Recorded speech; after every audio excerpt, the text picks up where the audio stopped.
In the days when Israel had no king, and the Philistines ruled over them with an iron hand, God remembered his people, and prepared a deliverer before he was even born. Manoah's wife was barren, childless in a land that measured a woman's worth by sons. But heaven was not finished with her. You are barren and have borne no children, the angel said, but you shall conceive and bear a son. No razor shall touch his head, for the boy shall be a Nazirite to God from the womb, and he shall begin to save Israel from the Philistines. Manoah prayed, O Lord, please let the man of God come to us again, and teach us what we are to do. The angel came again, and this time Manoah dared to ask his name. Why do you ask my name? He said, seeing it is wonderful.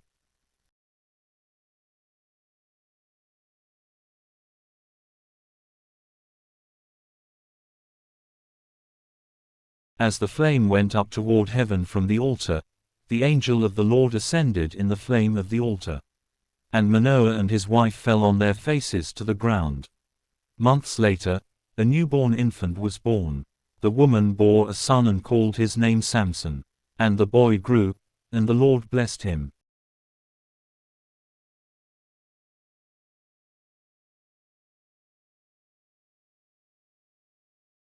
And the Spirit of the Lord began to stir him in the camp of Dan, between Zorah and Eshtaol. Samson went down to Timnah, a Philistine town, and there he saw a woman who pleased his eyes.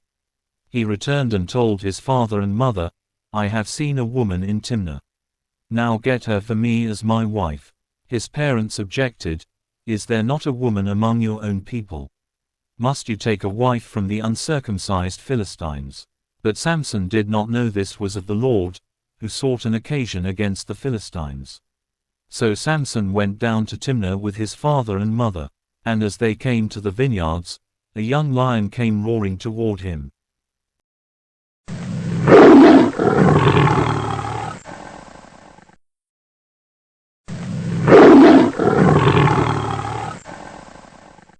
A massive lion leaping midair toward Samson, it was jumping to him with jaws open, and the Spirit of the Lord rushed upon him, and although he had nothing in his hand, he tore the lion apart as one tears a young goat.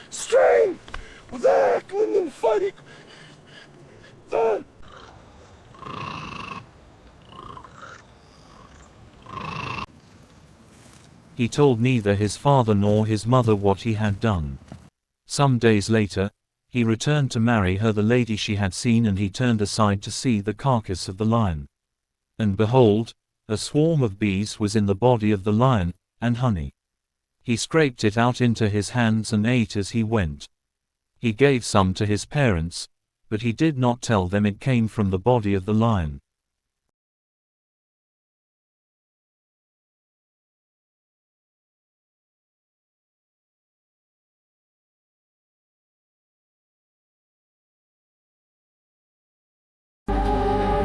Samson made a feast there, as was the custom for young men.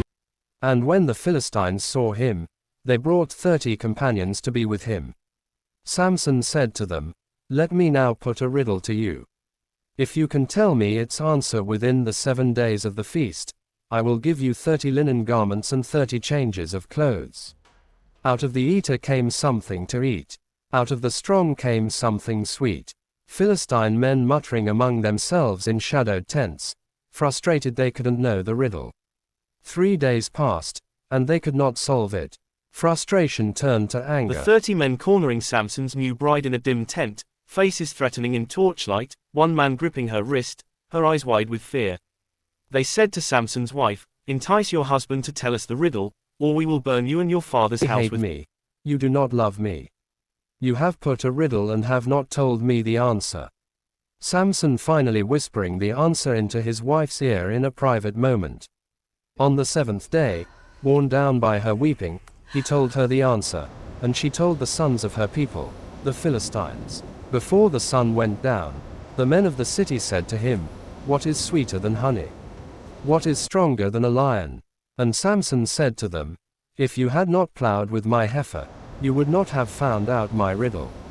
The Spirit of the Lord visualized as a surge of golden white energy rushing over Samson's body. Then the Spirit of the Lord rushed upon him, and he went down to Ashkelon. He struck down 30 men of the town, took their spoil, and gave the garments to those who had told the riddle.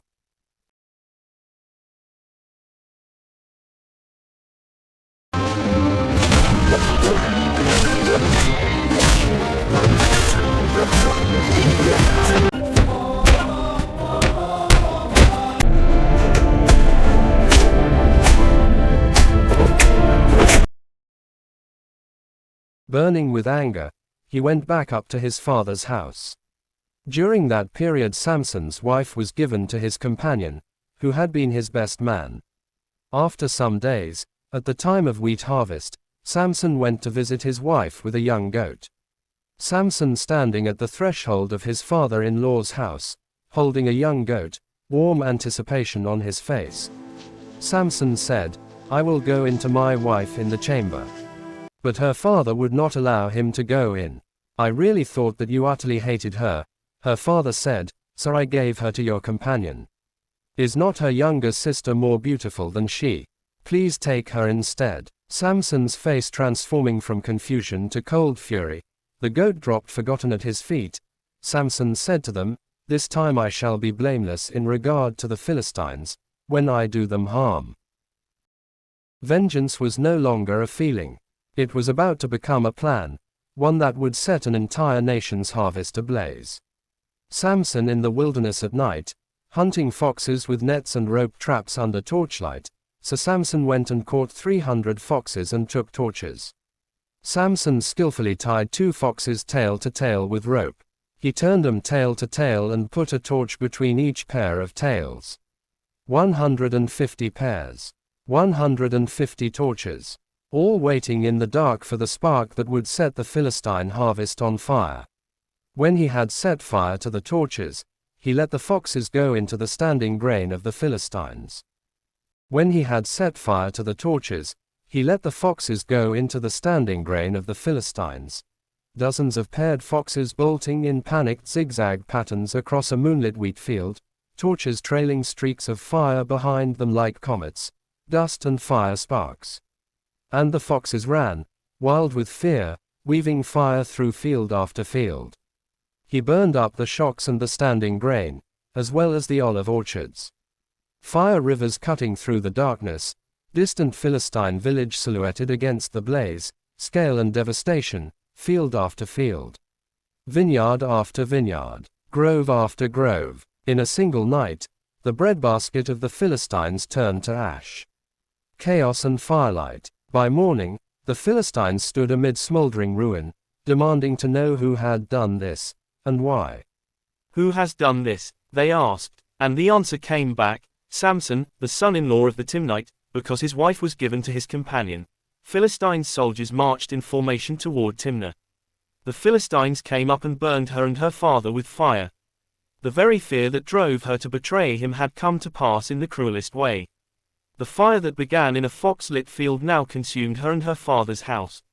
Samson stood on a hillside overlooking the smoke rising from Timnah in the distance. His face was carved with grief and cold resolve. And Samson said to them, "If this is what you do, I swear I will be avenged on you, and after that I will quit." Samson descended to the hillside toward the Philistine ranks alone, bare-handed. And he struck them hip and thigh with a great blow. Then he went down and stayed in the cleft of the rock of Etam.